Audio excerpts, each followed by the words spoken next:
Olá, meu nome é Júlia Miara, eu sou professora e cofundadora do IPIA. Nós estamos aqui no terceiro episódio da série Mulheres, Mitologia, Literatura e Filosofia, e hoje nós vamos falar sobre a Sociedade de Mulheres na obra de Virginia Woolf e a Comunidade das Mulheres na República de Platão. Olá, eu sou Viviana Ribeiro, professora e cofundadora do IPER, e hoje a nossa conversa, então, vai girar em torno desses dois autores muito presentes na nossa pesquisa e na nossa vida, né, Ju? E a gente escolheu para um dos temas para falar sobre eles e relacioná-los, né, fazer essa relação improvável, talvez. Escolhemos esse tema da questão da sociedade de mulheres, que é um tema que foi pensado e que atravessa diversos momentos da obra da Virginia Woolf, nessa ideia sobre pensar uma outra sociedade fundada em outros processos, em outras estruturações radicalmente opostas e diferentes da estrutura de uma sociedade patriarcal, que é a sociedade que nós vivemos. Então, inicialmente eu queria falar sobre esse aspecto pouco explorado, pelo menos no Brasil, pelos estudiosos no Brasil, relativos ao aspecto político da obra da Virginia Woolf. Então, primeiro é importante afirmar que existe dentro da obra da Virginia, que não só criou romances e textos ficcionais, existem também ensaios, e é justamente na maior parte desses ensaios que a gente vai encontrar um pensamento político muito forte, muito potente da Virginia Woolf. E também tem toda uma obra de crítica literária. Virginia Woolf ela estava muito conectada com a produção literária do seu tempo, né? Integrando de uma forma ativa, não só produzindo romances que ficaram marcados na literatura mundial, como Mrs. Dalloway, Ao Farol, Orlando, mas também tinha uma participação muito intensa no meio literário, entre os críticos literários, também entre a academia, embora ela se opusesse, né, rechaçasse os títulos acadêmicos e as cerimônias acadêmicas, a Virginia tinha um contato incessante com esses intelectuais da sua época. Então, é uma obra extremamente rica e, inclusive, eu costumo dizer isso bastante nos cursos que a gente ministra sobre a Virginia Woolf, que muitas vezes, quando a gente lê e conhece os ensaios que ela escreveu ao longo da vida, isso é uma forma até de iluminar a obra literária. Então, às vezes, é bastante comum alunas, amigas, me perguntarem por onde eu começo a ler a Virginia, por qual livro eu começo.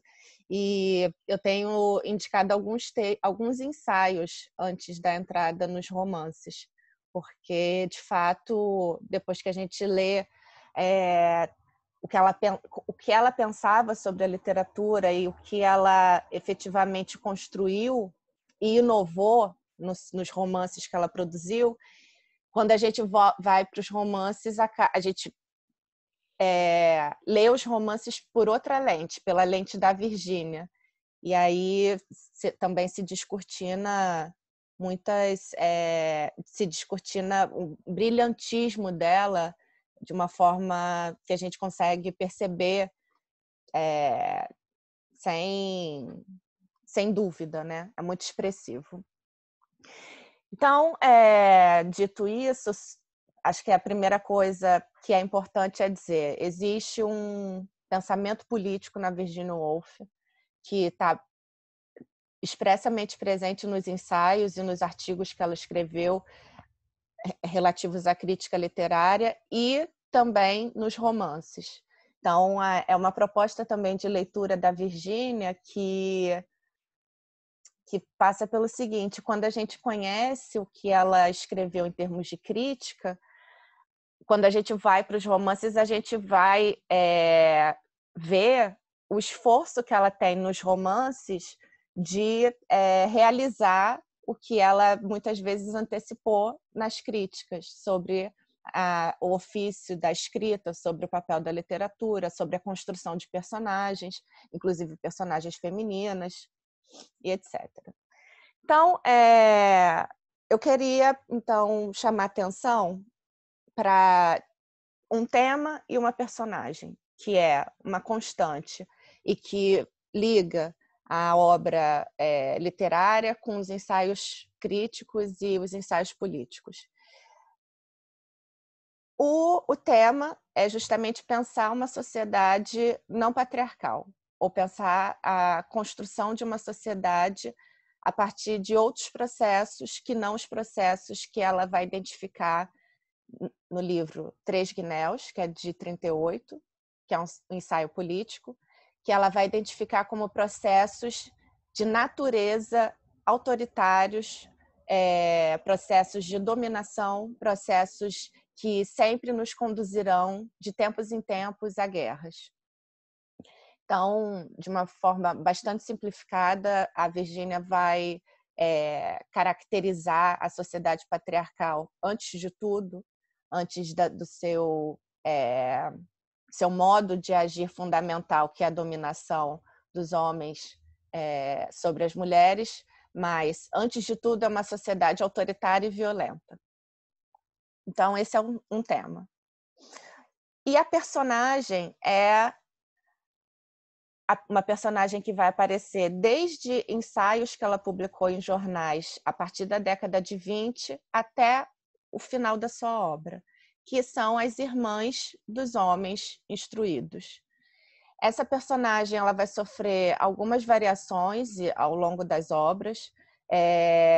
Ora, a Virgínia vai falar em irmãs dos homens instruídos, ora ela vai falar em filhas dos homens instruídos.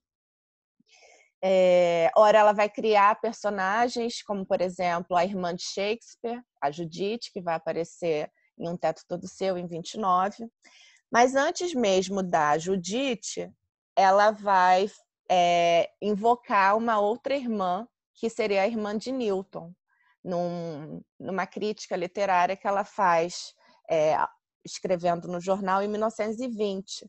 Ela é uma carta que ela manda, são duas cartas que ela manda para um jornal, em que ela começa um debate com um crítico literário da época, por conta de um livro que foi lançado em 1920 que afirmava a inferioridade das mulheres. E aí, um crítico literário que era amigo da Virgínia vai escrever uma resenha positiva a esse livro e vai concordar e reafirmar essa inferioridade das mulheres, que é o tema que remonta, né, aos séculos de opressão contra as mulheres, que é fundado nessa ideia de uma inferioridade da natureza das mulheres, ou seja, as mulheres seriam naturalmente inferiores aos homens, portanto, seriam incapazes de aprender, seriam incapazes de produzir, incapazes de pensar e etc. Então, a Virgínia escreve duas cartas a esse crítico literário para desfazer esse mito da inferioridade das mulheres.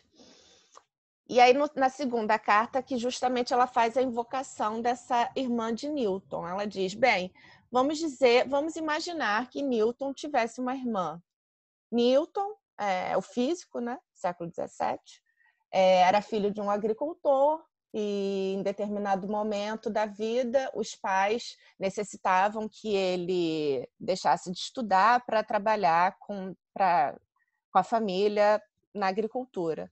E um tio de Newton, que era clérigo, forçou a barra e bancou a continuidade dos estudos do Newton. E aí a Virginia diz assim, vamos supor que Newton tivesse uma irmã que fosse tão talentosa quanto Newton. Seria impossível para qualquer mulher do século XVII, ou do século XIV, XV, XVI, XVII, XVIII, XIX e mesmo XX, que fosse tão talentosa quanto seu irmão, mas toda a formação dessa mulher seria contrária a que ela continuasse os estudos, ou que ela tivesse algum estudo. Então, obviamente que não basta talento natural ou inato. Então, o que a Virginia está dizendo, né, quando ela invoca essas personagens, seja a filha, seja a irmã, é justamente para deslocar ou para derrubar esse argumento de uma capacidade superior, nata, né? Seja do homem, seja da mulher. Então, ela ataca esse argumento através justamente da criação dessas irmãs, que vão se proliferando e vão também se sofisticando ao longo dos escritos dela. E aí a próxima irmã que aparece é justamente a irmã de Shakespeare, a Judith, Num Teto Todo Seu, que é também uma menina esperta, criativa, viva, inteligente, que queria se dedicar ao teatro, mas diferente de Shakespeare, nada naquela sociedade possibilitava que essa irmã de Shakespeare, a Judith, pudesse desenvolver os seus talentos e as suas habilidades de forma tão plena quanto Shakespeare o fez. E Judith tem um destino trágico, né? Que ela é obrigada a casar aos 16 anos, ela foge de casa, ela vai para a cidade, ela vai querer trabalhar como atriz, o dono do teatro vai rir dela e vai dizer tão comum quanto mulheres atuarem são poodles dançando. E Judith, então, atormentada, ela diz o que não se pode conter um gênio num corpo de mulher, diante de toda uma construção social que impossibilita que Judith se realize. Então, Judith se mata. Então, seria o fim trágico, né, das mulheres que tivessem um desejo muito forte de estudar e de desenvolver qualquer atividade de forma ampla, assim como é permitido e possibilitado aos homens. Nesse íntere, né, entre 20, que é essa irmã do Newton, que aparece nessa crítica de jornal, e a Judith, a irmã do Shakespeare, que aparece num Teto Todo Seu em 29, a Virginia cria um conto que se chama Uma Sociedade. Esse conto ele foi escrito em 20 também, 1920, mas ele só foi publicado em 1922. E nesse conto, que é um conto divertidíssimo, a Virginia cria uma sociedade que ela vai chamar de a Sociedade das Outsiders, que é justamente a sociedade das irmãs e das filhas dos homens instruídos. E nesse conto são amigas que se reúnem, são 6 amigas, inclusive existem diversos rastros biográficos.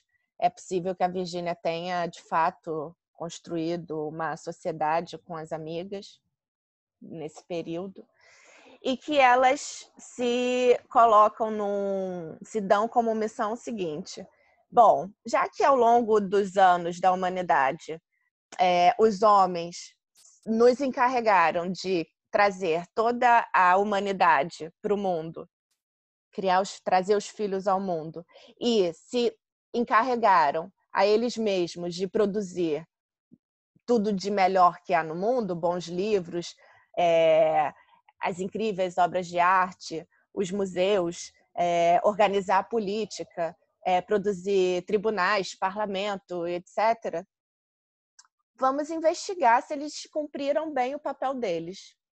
E aí cada personagem desse conto, uma sociedade, vai se encarregar de fazer perguntas aos grandes homens em diversas áreas. Então, uma vai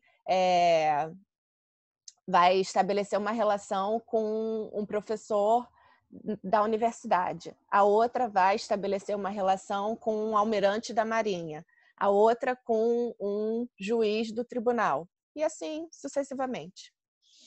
E o pacto ali daquela sociedade era fazer perguntas. Então, elas deviam interpelar os homens, esses homens, os que ficaram a cargo de produzir as grandes obras da humanidade, para fazer a investigação se eles produziram bem. E aí é divertidíssimo o conto, as descrições que ela faz sobre as reuniões que essas mulheres faziam, com os relatórios. Então, tem uma parte do conto que é memorável, que é justamente o relatório de uma delas que vai pregar uma peça na Marinha Inglesa, e esse, de fato, foi um fato real. A Virgínia e mais outros 4 amigos se disfarçaram de príncipes da Etiópia e entraram num navio da Marinha Inglesa. E a Virgínia vai produzir um fato ficcional a partir desse fato real. E é engraçadíssimo que ela vai relatar sobre a investigação da personagem em relação à honra. Porque qual foi o resultado dessa peça, né, que a Virgínia e os amigos deram na Marinha Inglesa? Como o assunto ficou famoso, saiu nos jornais na época, a Marinha Inglesa decidiu que seria melhor para a própria honra, né, do que fazer um estardalhaço, puni-los, exceto a Virgínia, com 5 palmadinhas no bumbum. A Virgínia não, porque ela era a única mulher do grupo, então ela estava liberada das palmadinhas no bumbum. E aí, ela escreve no conto, né? A honra da Marinha Inglesa é restabelecida com 5 palmadinhas no bumbum. Vejam só o que é a honra. Então, essa é uma outra característica fundamental dos escritos da Virginia Woolf, né? De um humor e de uma ironia cortantes e muito profundos e muito sarcásticos. Mas por trás da ironia, a Virgínia está atacando diretamente a honra, que é um dos elementos que ela vai identificar como elementos integrantes dos processos de formação da sociedade patriarcal, que é o cultivo de honrarias, o cultivo de medalhas, recebimento de medalhas, de prêmios, de títulos, a realização das cerimônias. Então, isso é bastante impressionante perceber isso, porque a crítica bastante clara e bem formada, bem amarrada sobre esse modo social, a gente vai ver de uma maneira acabada só em 38. Mas 18 anos antes, esses assuntos, esses temas, essas preocupações já estavam passando pela Virgínia, pelas ideias dela, né? Lembrando também, obviamente, que a Virgínia viu a Primeira Guerra Mundial, então ela também tem um arcabouço de memória e de vivência que também possibilitou que esses temas fossem temas presentes para ela. A grande inovação, no entanto, dentro desse contexto de compreensão a gente está falando de uma sociedade, a gente está falando da sociedade europeia do início do século XX. A grande inovação do pensamento da Virgínia não foi apenas fazer uma descrição dessa formação dessa sociedade europeia do início do século após a Primeira Guerra. A grande inovação é que ela vai pensar essa formação europeia, ou a gente pode mesmo dizer que ela vai pensar sobre o processo civilizatório europeu vinculado à questão da condição da mulher. Então, essa é a grande distinção do pensamento político da Virgínia em relação a todo o pensamento político do Ocidente. De fazer essa vinculação de fazer um esforço de tentar compreender como que, quando a gente vai pensar sobre o processo civilizatório europeu, que conduz constantemente a guerras, diferente do que promete, né? Porque um processo civilizatório pode pressupor uma sociedade já bastante habituada e acostumada a hábitos de sociabilidade não bélicos, ou hábitos que não conduzam às guerras. E, no entanto, isso na teoria, né? Pensando um processo civilizatório na teoria. Mas, na prática, o que foi esse processo civilizatório? Então, muitos estudiosos, sociólogos, filósofos, pensadores políticos vão pensar sobre esse tema. A inovação é justamente da Virgínia insistir em colocar que nesse processo civilizatório existe um elemento que é fundamental, que é a condição da opressão da mulher, que é a própria estrutura patriarcal da sociedade. Então, nos Três Guinéus, a Virgínia vai, depois de passar, se a gente for contar, né, desde o ano 1920, que ela já está formando essas ideias, até 1938, que é quando ela lança e publica os Três Guinéus, a gente está falando de um acúmulo, né, de uma pesquisa, de uma atenção muito detida sobre esse assunto e em tentar fazer essas formulações, né, teóricas. E aí, nos Três Guinéus, então, é a coroação desse acúmulo desses anos e dessas ideias que ela vem pensando. E aí, nos Três Guinéus, o que ela vai dizer, né? Os Três Guinéus, então, fazendo uma apresentação rápida, é um ensaio político. Ele foi publicado com o termo de panfleto político. O nome era como a Virgínia se referia a esse texto. E nesse texto ela vai estar justamente pensando sobre a questão da guerra. Só que, mais do que isso, o tema central da Virgínia nos Três Guinéus não é pensar a guerra ou pensar a paz, mas é pensar a condição da mulher na sociedade. Pensar a sociedade patriarcal. Até porque tem certas ideias que a Virgínia defende nos Três Guinéus, principalmente a ideia de um pacifismo radical, ou seja, um antibelicismo radical. A gente também precisa entender que ela não está se posicionando dessa forma, especialmente em relação à Segunda Guerra Mundial, porque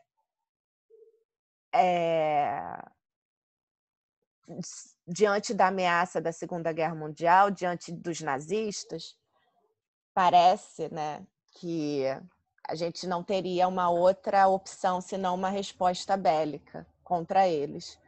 Então, e aí quando a Virgínia se afirma, né, nesse lugar de um pacifismo irremediável, sem concessões, parece estranho quando a gente faz essa leitura tendo em mente a Segunda Guerra, que é exatamente o período do qual ela está vivendo e sobre o qual ela está pensando. A Virgínia está pensando com bombas caindo na cabeça dela, bombas caindo em Londres. Então, é importante a gente compreender que ela não está pensando em relação à solução daquela guerra específica, mas ela está pensando na fundação de uma nova sociedade que, no futuro, não caia de 50 em 50 anos em novas guerras.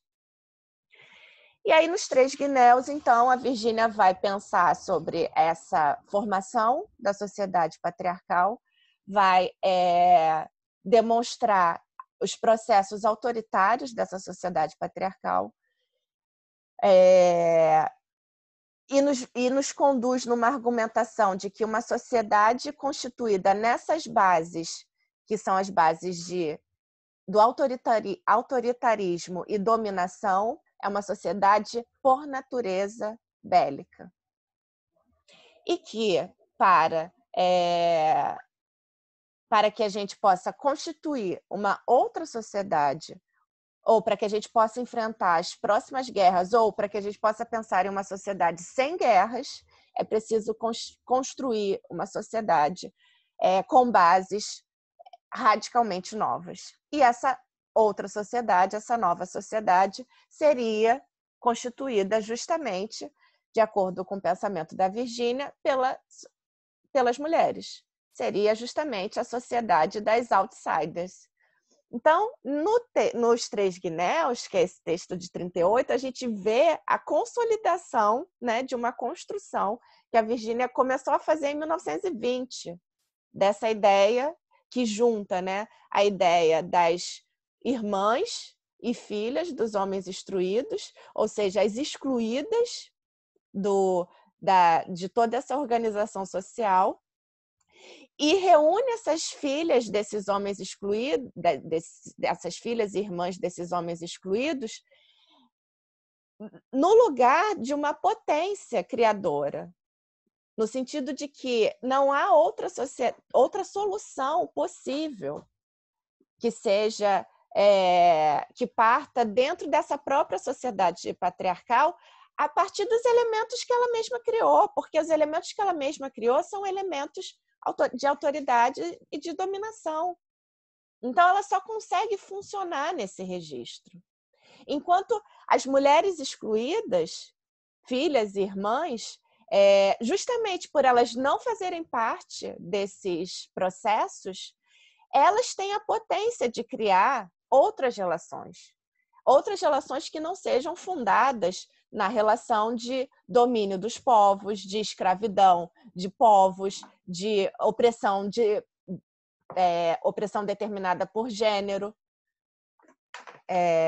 Então, o outro efeito, né? A Virgínia retira também as mulheres dessa condição da oprimida, massacrada, né? Da oprimida que não, da impotente, para pensar uma sociedade de mulheres que, na verdade, a única salvação, ela diz nos 3 Guinéus, a única salvação para a nossa sociedade é a partir da sociedade das outsiders, desde que, né, essas mulheres, essas filhas dos homens instruídos, não se corrompam pelos processos que corromperam os homens que integram os governos, o parlamento, a vida pública e etc. Então, só também para já finalizar e você poder falar, só para também exemplificar essa questão da corrupção, né, dessas mulheres outsiders, a Virgínia levava isso tão a sério que também durante a década de 30 ela foi cogitada para ser presidente da Biblioteca de Londres. E o pai da Virgínia, o Stephen, Leslie Stephen, ele foi o primeiro presidente da Biblioteca de Londres, isso no século XIX. E a Virgínia, ela então, em 32, ela já era uma escritora muito conhecida, ela já era uma figura pública como escritora na Inglaterra, e ela tinha amigos que integravam o Conselho Administrativo da Biblioteca Nacional. E aí um desses amigos um dia encontra a Virgínia e insinua para ela que eles tinham feito uma reunião e cogitado que ela fosse a próxima presidenta do conselho. E ela fica furiosa com ele, porque ela diz, ela escreve no diário, ela não chega a dizer diretamente para esse amigo, ela escreve no diário, quem é você? Você imaginou que eu fosse aceitar isso? Inclusive agora, né, eu que fui excluída da educação e do acesso à universidade, eu, como mulher, que era impedida de entrar na biblioteca da universidade se eu não tivesse um homem me acompanhando ou se eu não tivesse uma carta do reitor autorizando. Agora que eu estou, enfim, a minha trajetória não foi essa, não foi a mesma trajetória de glória que é possibilitada aos homens, mas agora que eu sou a Virginia Woolf, escritora, você acha que eu vou me corromper com esse tipo de honraria? Então, a Virginia, ela levava isso a sério, a questão das honrarias. Então, ela negou, a partir da década de 30, tudo que foi oferecido para a Virginia, a título de medalha, de honraria, de professora acadêmica, ela também foi convidada para ser professora na Faculdade de Manchester. Ela recusou, porque ela tinha esse propósito, ela tinha isso muito claro na cabeça dela. Todos esses procedimentos que fundaram todas as instituições da sociedade, desde o exército até a universidade, parlamentos, tribunais, a literatura, a própria literatura, todos são processos que dizem respeito a desejos e são expressões de uma sociedade de dominação, de exploração e de opressão de pessoas, né? Então é muito... O que eu quero dizer é que a Virginia, ela não apenas concebeu essa ideia, que é uma ideia, inclusive as ideias que ela apresenta nos Três Guinéus são ideias muito inovadoras, de vanguarda, que vão entrar para discussões contemporâneas do feminismo, questões que a gente tem discutido hoje. A Virginia antecipou nesse ensaio, e pensando não só sobre a relação entre uma sociedade dominada pelos homens, né, a condição da mulher nesse lugar de outsider, mas pensando também na relação entre as mulheres operárias e as mulheres da classe dela. E um detalhe importante, já finalizando, a classe dela, ela diz, a classe a qual eu pertenço é a classe das filhas dos homens instruídos. Porque não podemos dizer, nem eu e nem as mulheres, essas filhas desses homens instruídos, nenhuma de nós pode dizer que nós integramos a classe dominante, porque nos falta terra, influência e capital. Então, se esses bens são os bens que marcam e caracterizam a sociedade dominante, a classe dominante, a classe burguesa, a Virginia vai dizer: esses bens, essa classe, é preciso dizer ainda mais sobre ela.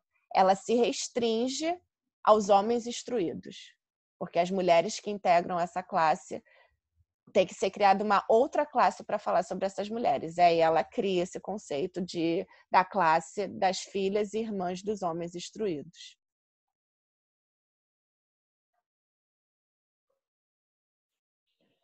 Vivi, enquanto você estava falando, né, eu fiquei, enfim, pensando também na contribuição que eu tenho para essa conversa de hoje, porque eu vou falar basicamente de Platão, né, e como essa conversa parece uma conversa em comum, misturar a Virginia Woolf de Platão, mas enquanto você falava, eu pensei em como esse conceito das outsiders e toda a questão da negação da educação, como isso pode jogar luz, né? Jogar luz a essa pesquisa que eu estou fazendo sobre as mulheres na cidade de Platão, né? Na cidade concebida por Platão. Então, eu acho que no fim das contas a gente utiliza assim personagens históricas e fictícias e da literatura de muitos momentos diferentes, né? Mas para compor aí um pensamento político, que é o que está em jogo no fim das contas, né? E só para localizar um pouquinho as pessoas no tempo, eu acho importante falar que Platão ele viveu no século IV, antes da Era Comum, antes de Cristo, num momento em que a gente vai chamar de Antiguidade Clássica, na cidade de Atenas, na Grécia, né?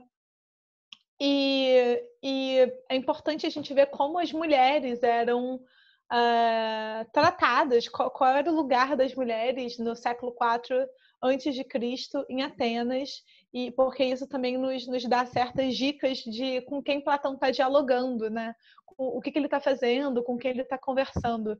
Então é muito curioso que no século IV antes de Cristo a gente perceba uma figura como Platão, que é considerado comumente um aristocrata, filósofo, que vai muito considerado por muitos antidemocrático, assim, Platão vai fazer uma certa fama hostil posteriormente, né? No seu tempo não, no seu tempo ele era muito respeitado, mas ele vai compor um certo afeto aristocrático que na minha leitura é muito equivocado. Assim, na minha leitura é uma leitura muito simples e superficial de Platão. E fiquei muito impressionada quando, lendo a sua obra A República, eu vi ele tematizando a questão das mulheres, né? Porque, bom, se ele era uma figura dominante assim, ao que interessa aos privilegiados, né, compartilhar poder? Acho que isso é uma pergunta que a gente precisa se colocar. Assim, por que, então, ele tematizou a questão das mulheres e, mais do que isso, a questão das mulheres na política? E com quem ele está dialogando? Né? Ele está dialogando com uma sociedade onde as mulheres eram confinadas ao ambiente doméstico, como foram e somos em muitos lugares, em muitos momentos da história, confinadas ao ambiente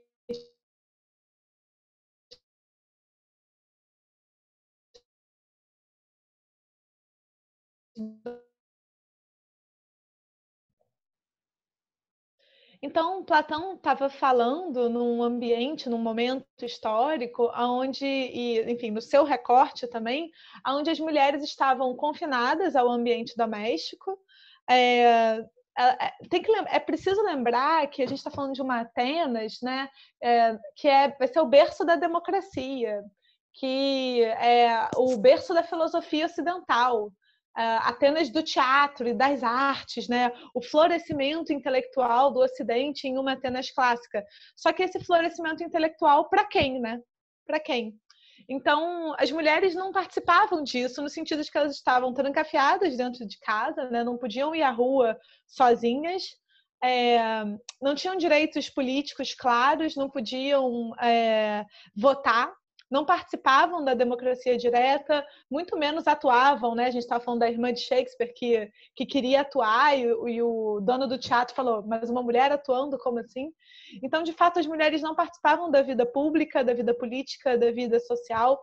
A condição da mulher era muito aproximada da condição dos escravizados, né? Eu vejo que a diferença clara, né, entre a condição da mulher e a condição dos escravizados é que a mulher, se estivesse sendo submetida se estivesse submetida a uma violência que colocasse em risco a sua vida, ela poderia tentar pedir uma audiência no tribunal, mas ainda assim era uma coisa, né? As mulheres não podiam recorrer ao tribunal nem se elas estivessem sofrendo agressões. Então, é isso. Essa é a condição de uma mulher ateniense na Antiguidade Clássica, as famosas mulheres de Atenas, né? As mulheres de Atenas. Então, as mulheres também não recebiam educação continuada, elas tinham uma educação na infância, que era uma educação muito básica, mas elas não tinham educação continuada, não participavam da vida política, não eram artistas, não eram escritoras, não eram oradoras, não eram, enfim, né? Não eram pessoas, eram objetos domésticos. A condição de propriedade, que é muito A gente precisa pensar aí no corpo da mulher sendo considerado um corpo propriedade dos homens, né? E o que isso significa? Que os homens podem fazer o que eles quiserem com aquele corpo. Então, uma mulher pertence primeiro ao seu pai. Se o seu pai morre, ela pertence ao seu irmão. Ela é dada em casamento, né? Depois ela pertence ao seu marido. E se o marido morre, é a seu filho. E, enfim, nos últimos dos casos, ao Estado. E o que terror era ser uma mulher, né? Que terror era ser uma mulher. E as mulheres não recebiam educação. Isso é um fenômeno, né, que eu estou falando da Antiguidade Clássica em Atenas. Na medida em que a gente volta bastante no tempo, nós temos outras sociedades com outras relações com as mulheres, tá? Se a gente voltar bastante, a gente vai ver nos registros da religião e da mitologia antiga que em outras sociedades, em outros momentos, a mulher teve um status elevado, inclusive nos dando alguns sinais de possíveis matriarcados na antiguidade. Mas, né, pensando no lugar que seria o berço da cultura ocidental, e é muito importante porque a Virginia aí vai fazer uma crítica ao desenvolvimento dessa cultura ocidental enquanto projeto de civilização que vai gerar a guerra, né? A guerra, a violência, a dominação. Então, a gente está pensando uma Grécia, uma Atenas clássica, berço da cultura ocidental, berço da política ocidental, berço das artes, né? E berço do pensamento, que tinha uma relação com a mulher e com os corpos femininos dessa forma, uma relação de propriedade, uma relação de domínio, né? Então, quando Platão vai escrever a sua obra, ele é um intelectual do seu tempo, de uma família muito rica e muito respeitada, e de muitas formas ele parece ser um representante de um discurso de dominação, né? Mas, se a gente for ler a República de Platão, e se a gente for olhar um pouco para a vida de Platão, para o que aconteceu com ele, a gente pode observar uma narrativa não tão óbvia de quem era esse sujeito, de quem era esse pensador, né? É importante a gente lembrar que Platão ele tinha uma relação muito próxima, de muito amor com o seu mestre, Sócrates. Sócrates era um grande interpelador, ele perguntava, era um grande questionador, né? E ele era muito próximo, né, do seu mestre, e o seu mestre Sócrates ele foi condenado à morte pelo Estado. Ele foi condenado a beber cicuta, a beber veneno, pelo Estado democrático ateniense. Então, Platão vai ter esse grande trauma na vida dele, que ele vai ver um homem tal como Sócrates, na opinião de Platão, sendo imensamente injustiçado, por ser um questionador, por se perguntar o que sociedade era aquela, o que as pessoas estavam fazendo e pensando, né? E Platão vai propor um novo modelo de cidade, né? E a gente pode ver essa proposta organizada no livro A República, né? A Res Pública, ou Politeia, né? Para falar da coisa pública, falar de política. E ele vai propor um novo modelo de cidade. Bom, eu não vou me estender na proposta geral da política do Platão, porque não é exatamente esse o tema, e tem muitos braços, né? Ele vai falar de muitos assuntos. Porém, em determinado momento, quando Platão está pensando a sua nova cidade, uma cidade que não condenaria Sócrates à morte por ser um grande questionador, uma cidade que não trataria os seus pensadores dessa forma, Platão vai chegar na questão das mulheres. Ele vai chegar na questão do governo, quem deve governar essa cidade, e ele também vai chegar na questão das mulheres. Bem, se a cidade de Platão precisa ser uma cidade virtuosa, é preciso que se contemplem todas as pessoas. É preciso que, para o corpo comum funcionar, todos os indivíduos sejam contemplados. E na discussão do seu personagem Sócrates na República com o interlocutor, chega-se à conclusão de que as mulheres são inferiores aos homens.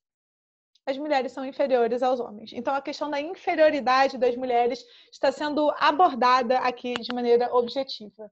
Mas a conversa vai fluindo, a conversa vai seguindo, e Sócrates pergunta, mas por quê? Por que as mulheres são inferiores aos homens?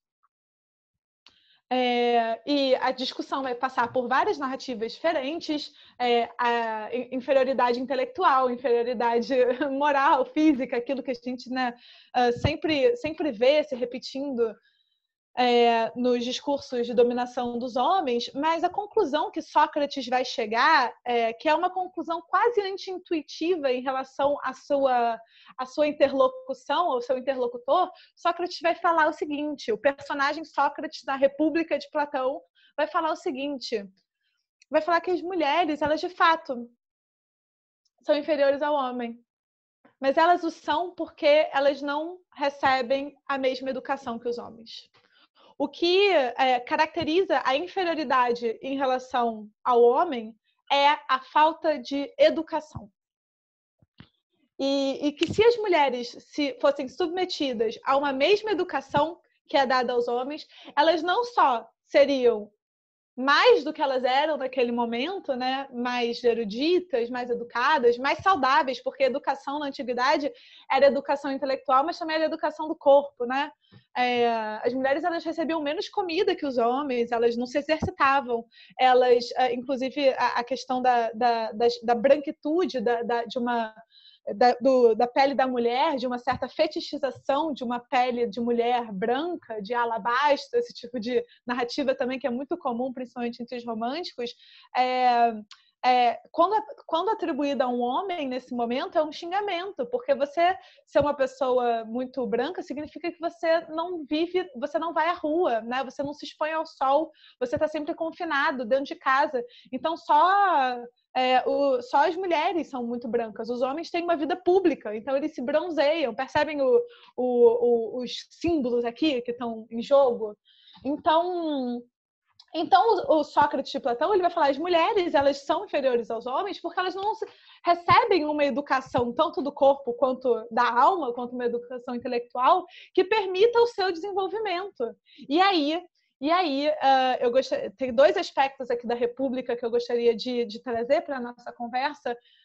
Eu vou ler 3 linhas para vocês, muito rapidamente. Isso está em 456D, para quem quiser ir na marcação da República, aonde Sócrates fala o seguinte, a educação para a mulher, para ser guardiã, não será uma para preparar os homens e outra para preparar as mulheres, sobretudo porque toma a seu cargo uma natureza idêntica.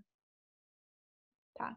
Então, o que ele está falando? Quando a gente for educar as mulheres, né? Pensando numa república, pensando numa politeia, numa cidade organizada de maneira a ser perfeita, que era o que Platão estava pensando, uma cidade que não vá condenar Sócrates à morte, injustamente, essa cidade precisa educar as mulheres. E não só educar as mulheres para ocupar os lugares de liderança política.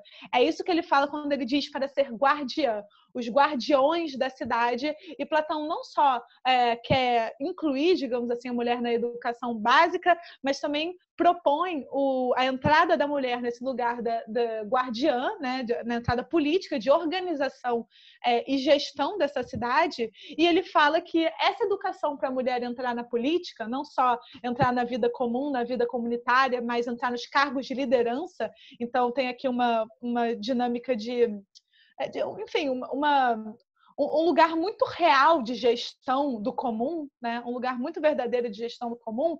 Ele fala que essa educação não vai ser uma educação para os homens fazerem política e nem uma educação para as mulheres fazerem política. Não vai ser uma educação separada. A educação vai ser a mesma, deve ser a mesma, porque toma a seu cargo uma natureza idêntica. Então, Platão está, nesse momento, falando que homens e mulheres possuem uma mesma natureza, e com esse argumento ele vai combater uma visão comum do seu tempo de que as mulheres são naturalmente inferiores.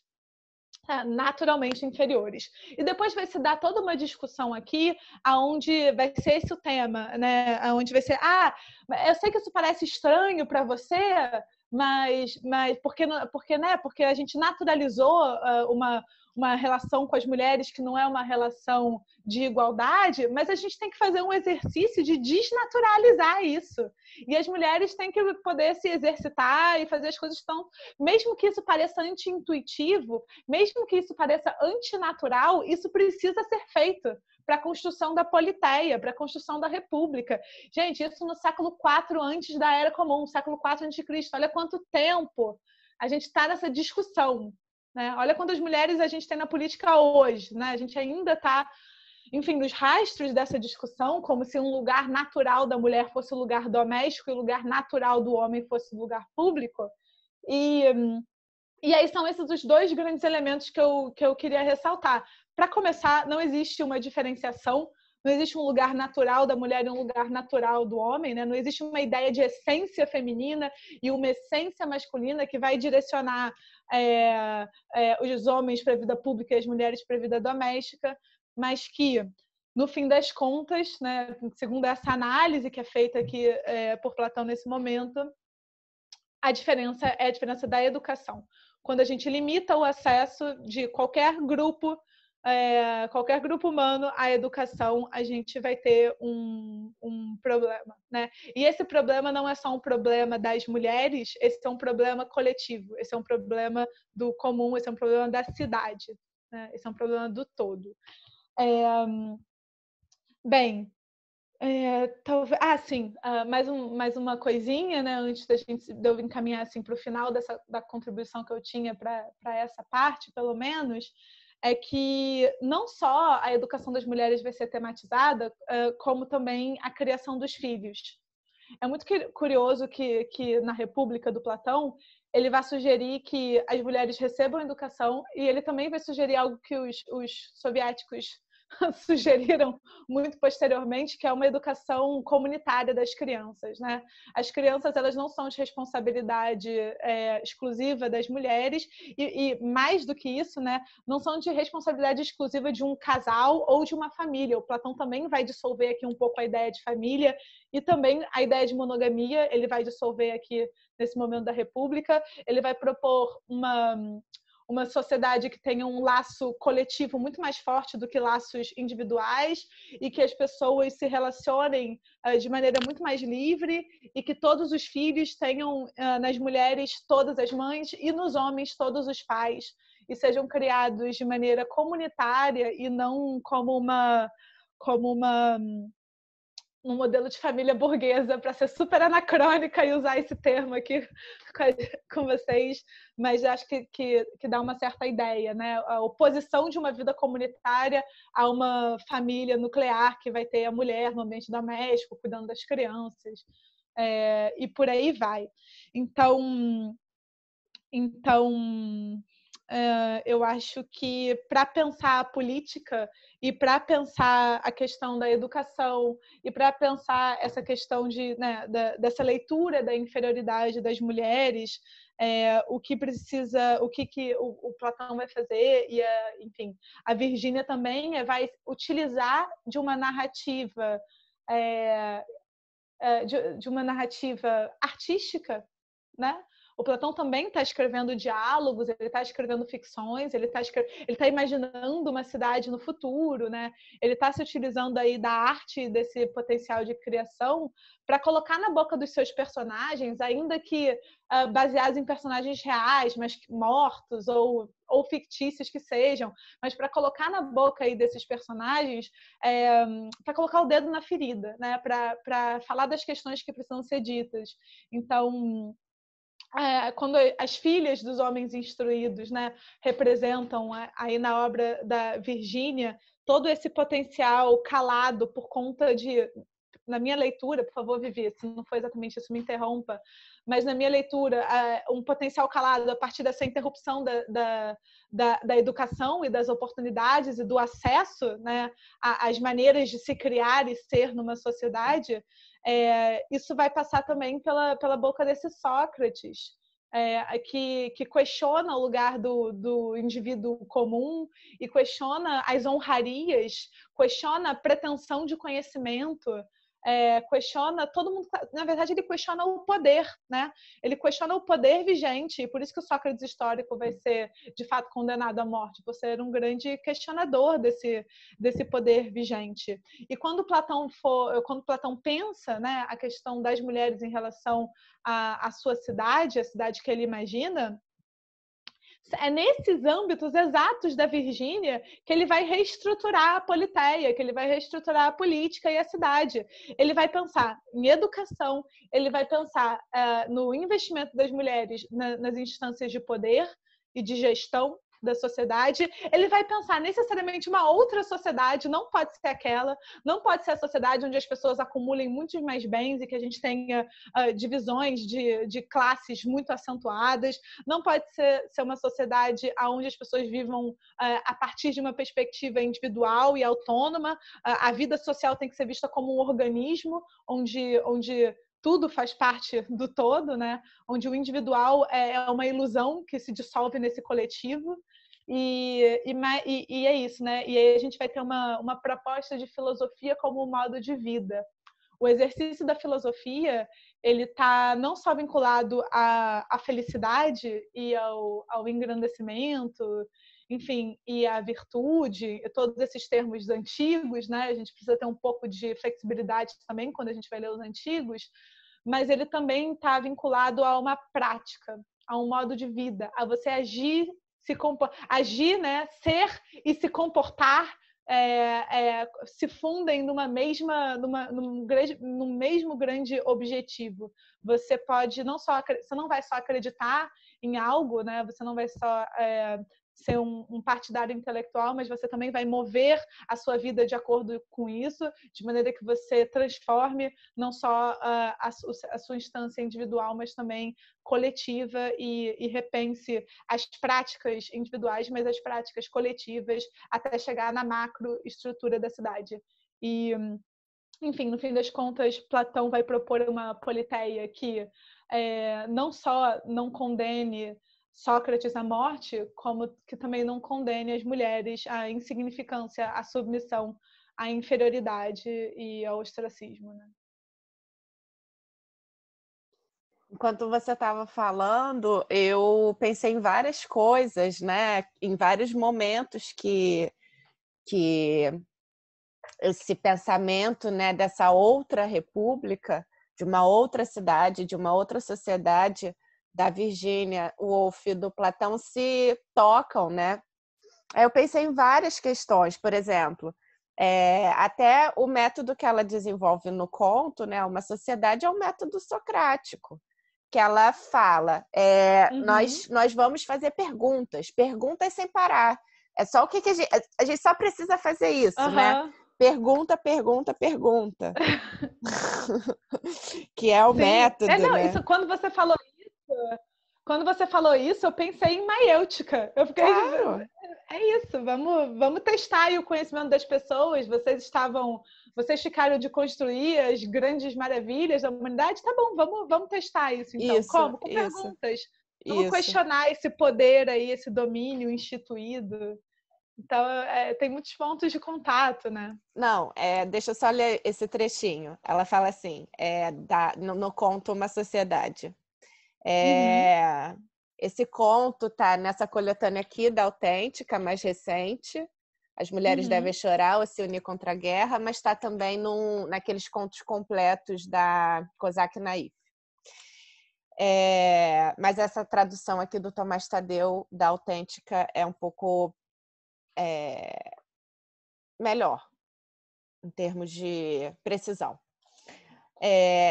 Ela fala assim: reunimos-nos assim em uma sociedade para fazer perguntas. Uma iria visitar um navio de guerra, a outra esconder-se no gabinete de um erudito, a outra participar de uma reunião de homens de negócio, e nós todas iríamos ler livros, contemplar pinturas, frequentar concertos, manter nossos olhos bem abertos nas ruas e fazer perguntas sem parar. Que lindo! Muito lindo.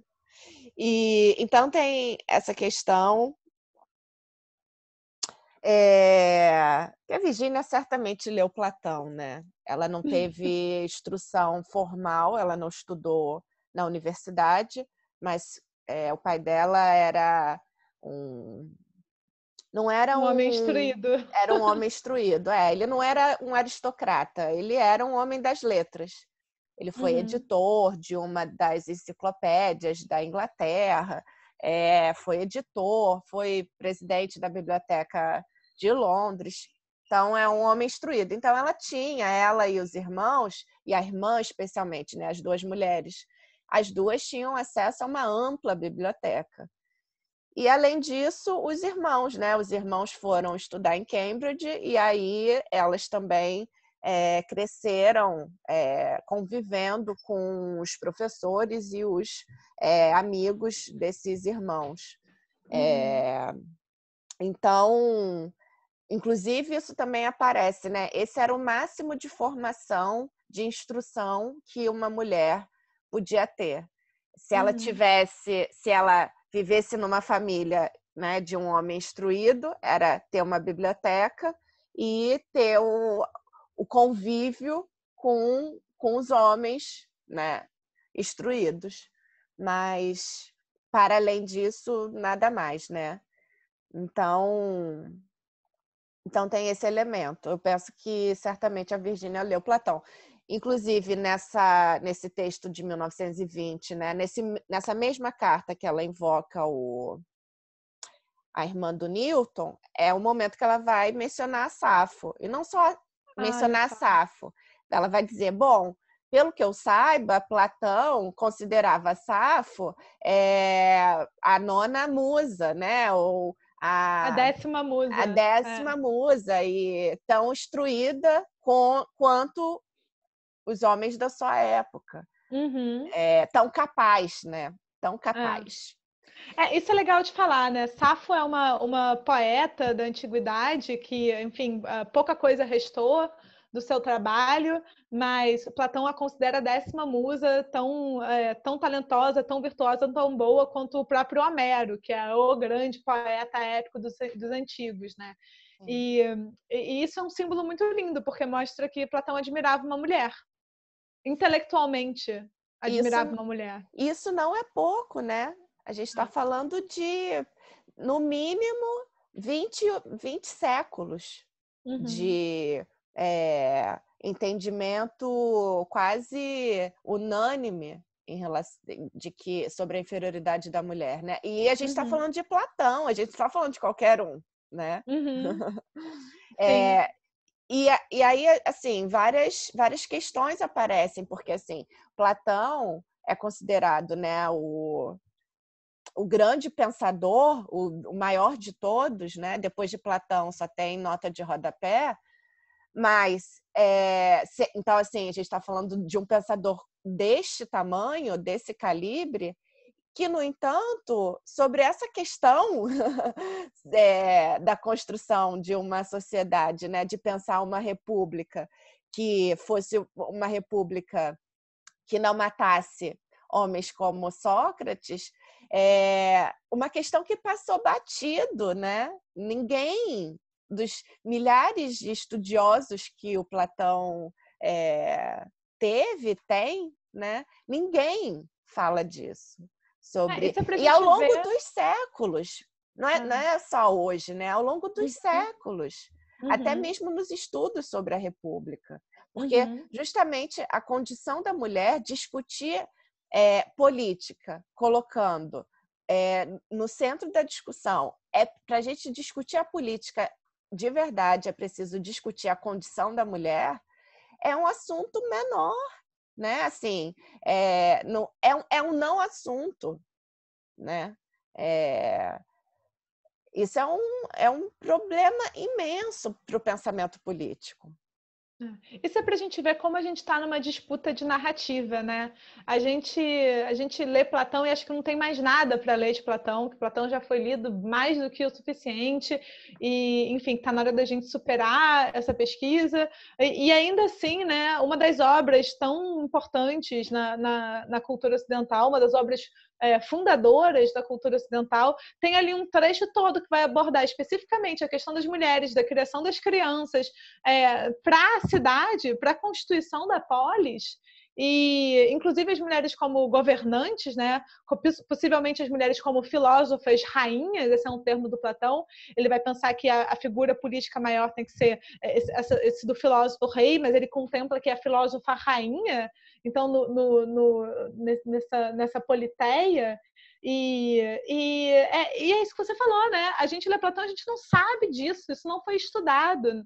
Então a gente está numa disputa de narrativa mesmo, e que as obras canônicas, né, que são os nossos textos fundamentais, elas foram lidas de maneira recortada, para que se fosse retirada a questão das mulheres.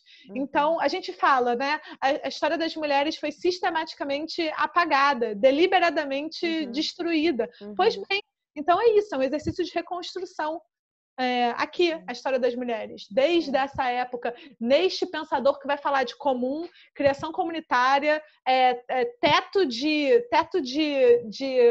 propriedade e bens que cada um pode ter, e vai ser considerado, por alguma distorção maluca do pensamento ocidental, um aristocrata. Entende? Então, eu fico chocada assim, com esse tipo de omissão. Dessa potência do pensamento, no caso do Platão, né, já que a gente está falando especificamente do Platão, mas que está tematizando como algo essencial a questão das mulheres. Sim, sim, sim.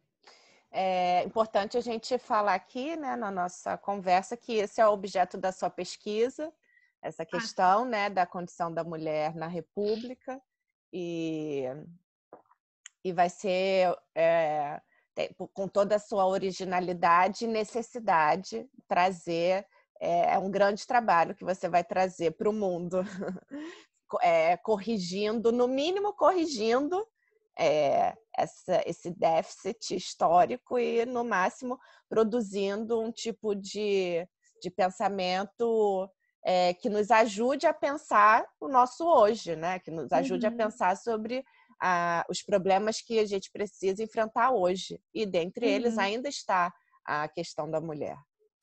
Sim. Outros paralelos muito próximos quando você disse que o Sócrates elenca, né, essas condições que fazem com que a mulher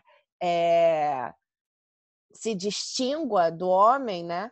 Que não são de condições de natureza, mas de circunstância. Então, o primeiro fato de não ter educação, não receber a mesma comida, não receber a mesma alimentação, não praticar exercício, não tomar sol. A Virginia Woolf, num Teto Todo Seu, ela vai falar sobre a comida, né, que é destinada aos homens, e a comida dentro, né, já nos acampamentos, nas residências universitárias, né? Isso, 29, já existem as universidades femininas, que ainda não produzem diplomas, né? Não condecoram as mulheres no mesmo nível que os homens. Mas, enfim, em 29 já existia lá a universidade. E é a comida que é destinada para as mulheres, água e peixe, e a sopa, e a comida que é destinada aos homens, né? Peixe, vinho e etc. Então, a Virginia vai elencar todos esses.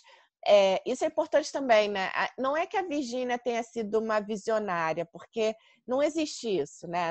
É claro que existe essa medida dessa dimensão visionária, não no sentido de antecipar o futuro, mas de ver coisas que pessoas não estão vendo, né? Ou que a maior parte, né, ou que o senso comum não está vendo, mas no sentido de que tudo que ela pensou, ela não criou da cabeça dela sozinha, né? Ela tem embora porque ela não... isso não existe, é importante falar isso, porque isso não existe, ninguém é gênio em si mesmo, né? Somos todos atravessados e, enfim, suportados no sentido de recebermos suporte, né, intelectual, afetivo, financeiro, enfim, para que a gente se eduque e faça as coisas.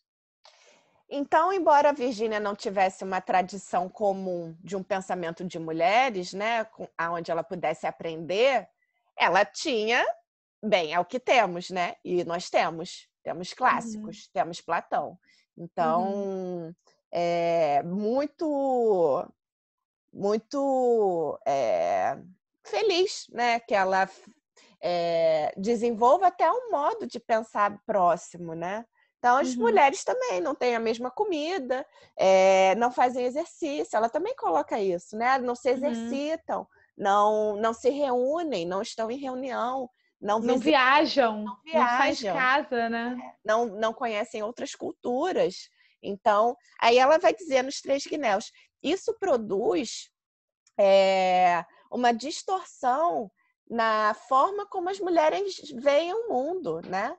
Isso, a educação e todos esses outros elementos, a livre circulação, as reuniões, a ter acesso ao próprio dinheiro, ter tempo para estudar e etc., produz uma modificação na paisagem. Então, os homens veem, né, o mundo de uma forma e as mulheres veem o mundo de outra forma. Enquanto os homens olham para um monumento e sabem tudo aquilo todo o significado que tem, as mulheres olham e veem um aglutinado de tijolos. Então, e ela vai dando esses exemplos que são que deixam as coisas muito claras para o leitor, né? E só rapidamente uma observação sobre isso. Isso ela vai fazer, isso vai ser crucial nas personagens dela. As personagens do Mrs. Dalloway, ao Farol, do Orlando também. A gente vai ver como as mulheres veem o mundo. Então, muito também, né, da técnica do fluxo de consciência, a técnica literária, né, que a Virgínia vai empreender na sua criação literária, vai ter como motivo toda a questão política. Então, a gente vê, né, muitas personagens que andam muito nas ruas e descrições longuíssimas sobre a paisagem a partir das personagens femininas, né? Então, isso está passando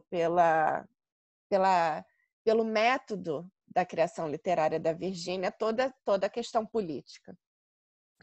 E também um outro ponto que eu queria esclarecer, que eu não sei se ficou muito claro, quando a Virgínia afirma, né, que a nova sociedade deve ser criada pelas outsiders, primeiro é preciso ficar claro, não é que seja da natureza dos homens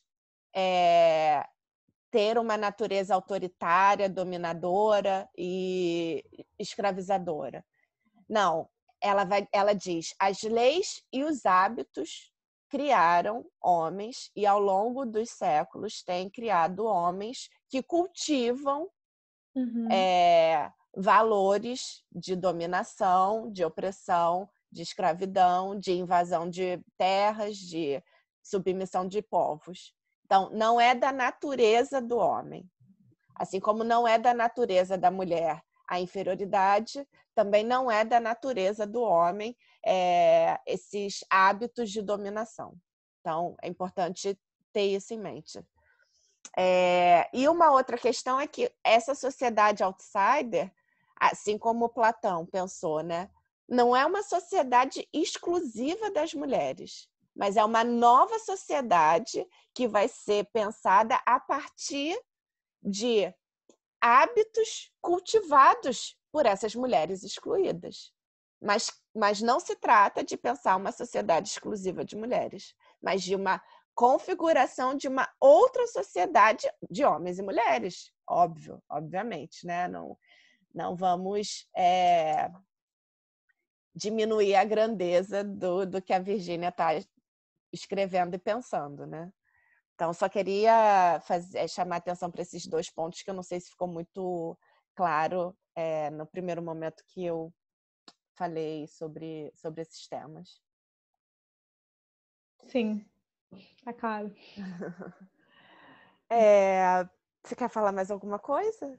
Não, eu acho que, não sei, acho que a gente encaminhou aqui para um encerramento natural, né, da conversa. Se você não quiser falar mais nada, você quer falar mais alguma coisa, Vivi? Não, eu acho que a gente ainda tem muito para conversar, né, sobre essas questões. Uhum. Ah, A gente sempre encerra assim, né? Poxa, é. tem